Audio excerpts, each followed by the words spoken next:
मस्जिद से अगर कोई शख्स कुरान मजीद घर ले जाता है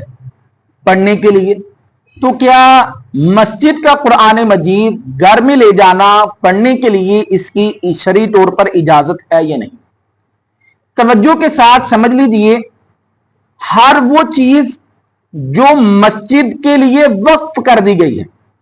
वो चाहे 1 रुपए की हो या 1 करोड़ रुपए की हो,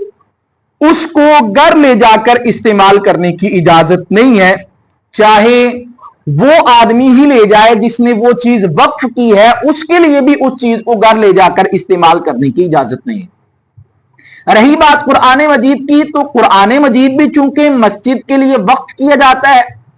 और मस्जिद का कुरान मजीद घर में ले जाकर पढ़ने की भी शरअन इजाजत नहीं। अब इसमें एक सवाल आपकी तरफ से यह हो सकता है कि कारी साहिब, मौलवी साहिब, मस्जिद में तो कसीर तादाद में कुरान मजीद पर पड़े होते हैं, अलमारियां भरी होती हैं, मस्जिद में तो आजकल पढ़ने वाला कोई नहीं है, तो हमारे घर में मेरी माँ, मेरी दादी, मेरी बीवी, मेरे बच्चे कुरान पढ़ना चाहते हैं, तो क्यों आप जो है वो रोक रहे हैं? मस्जिद में बहुत ज्यादा कुरान मजीद है, तो अगर मैं एक ले जाऊंगा तो फिर इसमें कौन सी हरज की बात हो जाएगी? तो इसलिए तवज्जो के साथ समझ लीजिए कि तब भी आपको कुरान मजीद घर ले जाकर उसकी तिलावत करने की इजाजत नहीं है, घर में रखने की इजाजत नहीं है। हाँ, अगर मस्जिद में बहुत ज्यादा कुरान मजीद है, अलमारियां भरी हुई हैं और पढ़ने वाला कोई नहीं है, तो फिर आप एक मस्जिद के कुरान मजीद को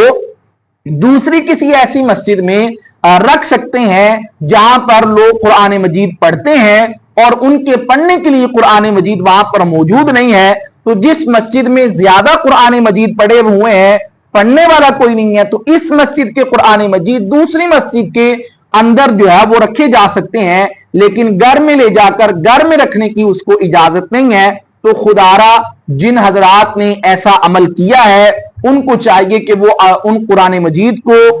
मस्जिद में वापस रख कर आए, और अगर वो शहीद हो चुके हैं तो फिर उनकी जगह उन कुरान मजीद की जगह पर उतने पैसे जो है वो मस्जिद के गले के अंदर डाल दिए जाएं। अल्लाह तबारक व तआला मेरा और आपका हामी व नासिर हो। अल्लाह तबारक व तआला दीन के तमामी मसाइल को सीख कर समझ कर उसके मुताबिक अमल करने की तौफीक अता फरमाए।